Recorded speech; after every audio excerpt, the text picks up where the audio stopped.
शिक्षक और समाज की जो प्रेशर रहती है, जो चुनौती रहती है कोमलमती बच्चे के ऊपर, उसको समझते हुए प्रधानमंत्री जी ने उस दुविधा को स्वयं हमारे बीच में आके समाधान देने के लिए एक अभिभावक के नाते, एक युग दृष्टा के नाते, एक समाज सुधारक के नाते आज हमारे बीच में उपस्थित है। ये आज एक सटीक जन आंदोलन की रूप ले चुका है। घोघला स्कूलમાં પ્રધાનમંત્રીના પરીક્ષા પે ચર્ચા કાર્યક્રમનું જીવંત પ્રસારણ। દેશના પ્રધાનમંત્રી નરેન્દ્ર મોદી સાહેબે દિલ્હી સ્થિત તાલકટોરા સ્ટેડિયમમાં પરીક્ષા પે ચર્ચા કાર્યક્રમનું ઘોઘલા સરકારી ઉચ્ચતર માધ્યમિક શાળામાં જીવંત પ્રસારણ યોજાયો। પ્રધાનમંત્રી નરેન્દ્ર મોદી સાહેબે વિવિધ પ્રશ્નોના સટીક ઉત્તર આપી દેશના લાખો વિદ્યાર્થીઓને પરીક્ષાને ભયમુક્ત થવાનો મંત્ર આપ્યો। मित्रों, न केवल परीक्षा पे चर्चा, उन्होंने समय निकाल के अपने को खुद को विद्यार्थी बनाया, अपने को अभिभावक बनाया, अपने को शिक्षक बनाया। आज सही तरीके से हमारी संचालक ने कहा, देश की प्रख्यात शिक्षाविद, उन्होंने एग्जाम वॉरियर करके किताब लिखा है। इस बार तो उसकी नई संस्करण भी आ गई है और भारत की 13 भाषाओं में ये आज हम लोगों के सामने है। परीक्षा पे चर्चा भी एक नई प्रारूप बन चुका है। इस बार 23 जनवरी को नेताजी की जन्मदिन के अवसर पे देश भर की स्कूल विद्यार्थियों ने उस पे चित्रांकन की एक कंपटीशन में पार्टिसिपेट किया। मैं आप सभी को बधाई देता हूं एग्जाम वॉरियर के अंदर आपको प्रेरणा लेने के लिए।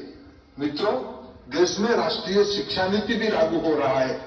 परीक्षा पे चर्चा, एग्जाम वॉरियर के लिए तैयार करने के लिए प्रधानमंत्री जी की सपना है भारत के विद्यार्थी न केवल भारत की विषयों के बारे में चिंता करे, लाइव जैसे जन आंदोलन को विश्व में प्रधानमंत्री जी ने शुरू किया। पर्यावरण, विश्व की अर्थनीति, विश्व में टेक्नोलॉजी, ये भारत की बच्चों के द्वारा निर्मित होके दुनिया की समस्या की समाधान बने, इसी अपेक्षा एनईपी में माननीय प्रधानमंत्री जी ने रखा है। परीक्षा पे चर्चा, एग्जाम वॉरियर, एनईपी, ये एक सिक्के की अनेक पहलू है। मैं ऐसे ही एक भव्य कार्यक्रम में हम सभी लोग एकत्रित हुए हैं। इस कार्यक्रम में कुछ समय प्रधानमंत्री बच्चों के साथ, देश की बच्चों के साथ खुद कुछ समय बिताए। मैं माननीय प्रधानमंत्री जी को मंच पे सादर आमंत्रित करता हूं।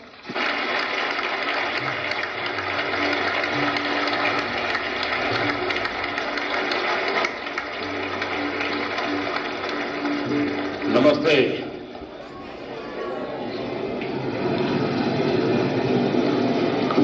शायद इतनी ठंड में पहली बार परीक्षा पे चर्चा हो रही है। आमतौर पर फरवरी में करते हैं,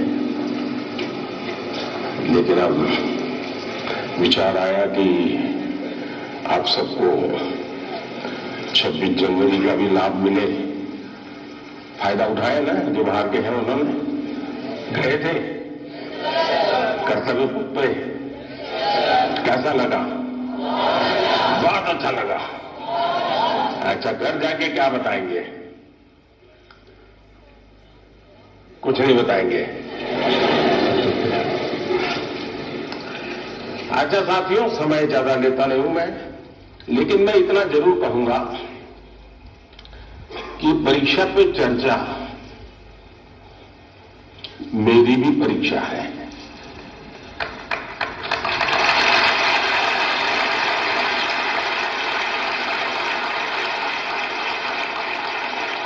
और देश के कोटि कोटि विद्यार्थी मेरी परीक्षा ले रहे हैं।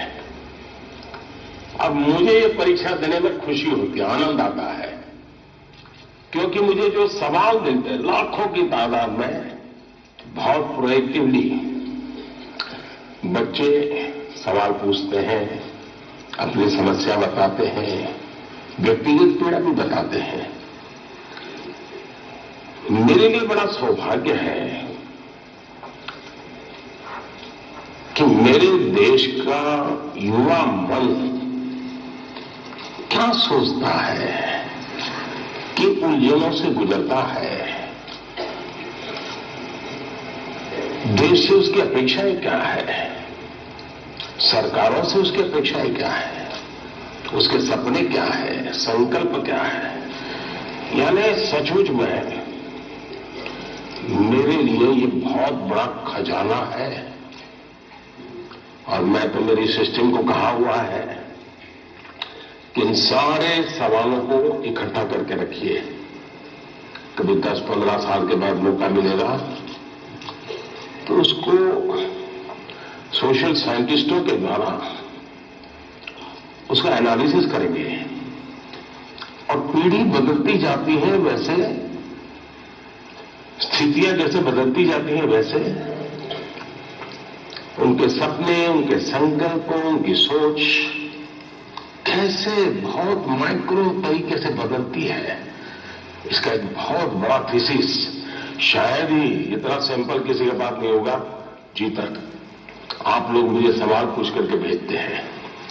चलिए लंबी बातें नहीं करते हैं। मैं चाहूंगा कि कहीं से शुरू करें, ताकि हर बार मेरे पर एक शिकायत आती है कि साहब ये कार्यक्रम बहुत लंबा चलता है। आपका क्या मत है, लंबा चलता है? लंबा चलना चाहिए। अच्छा, मुझे और कोई काम करना नहीं है। अच्छा ठीक है, आप ही के लिए हो, बताइए क्या करेंगे। कौन पहले पूछते हैं?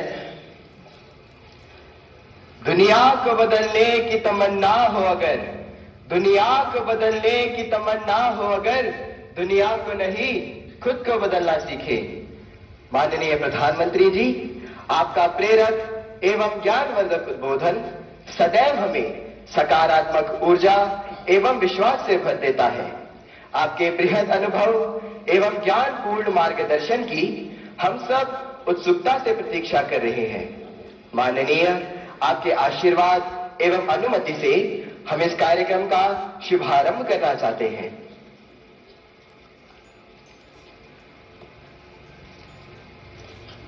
धन्यवाद मान्यवर।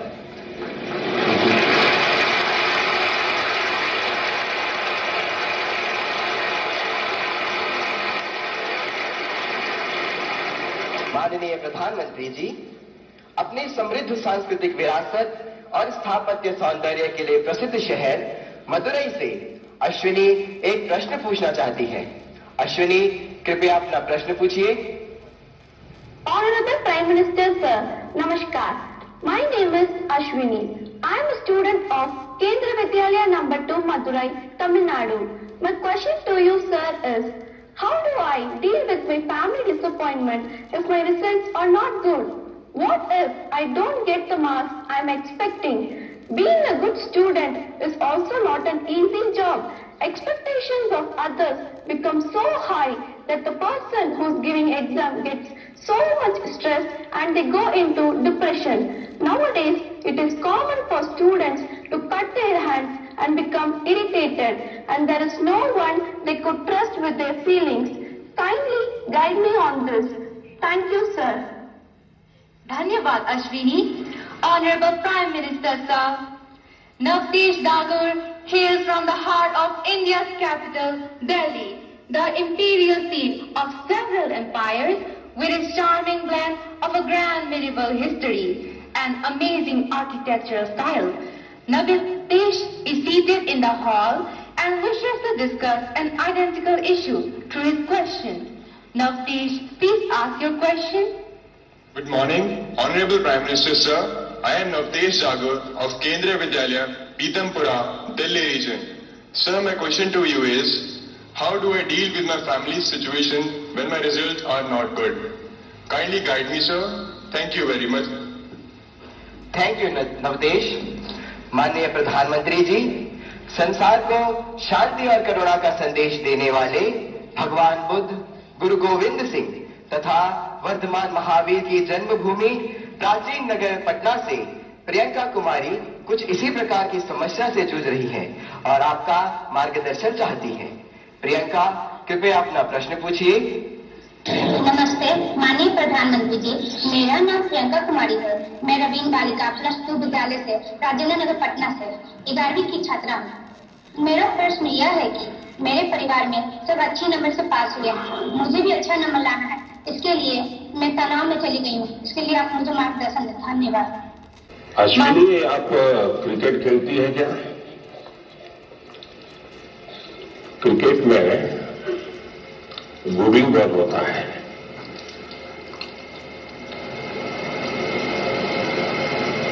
निशाना एक होता है, दिशा दूसरी होती है। मुझे लगता है कि आप पहले बॉल में मुझे आउट करना चाहती हो।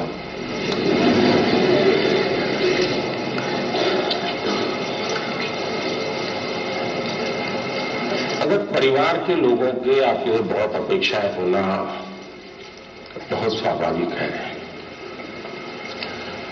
और उसमें कुछ गलत भी नहीं है,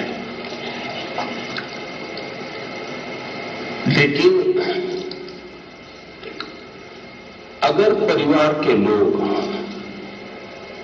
अपेक्षाएं सोशल स्टेटस के कारण मांग कर रहे हैं तो वो चिंता का विषय है। उनका सोशल स्टेटस का उन पर इतना दबाव होता है, उनके मन पे इतना प्रभाव होता है कि उनको लगता है कि जब सोसाइटी में जाएंगे तो बच्चों के लिए क्या बताएंगे। अगर बच्चे वीक है तो कैसे उनके सामने चर्चा करेंगे। और कभी कभी मां बाप भी आपकी क्षमता को जानने के बावजूद भी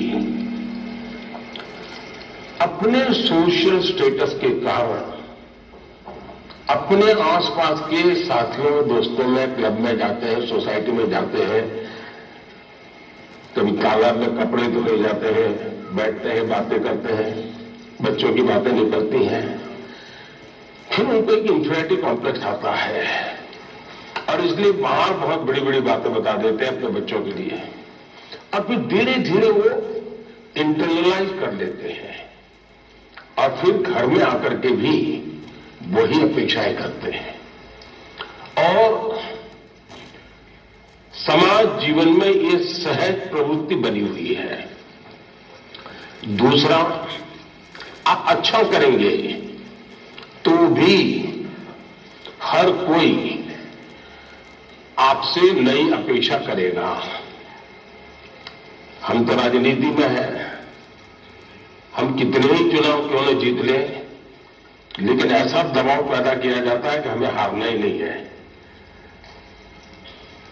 200 लाए हैं तो बोले 250 क्यों नहीं लाए, 250 लाए तो 300 क्यों नहीं लाए, 300 लाए तो 350 क्यों नहीं लाए। चारों तरफ से दबाव बनाया जाता है। लेकिन क्या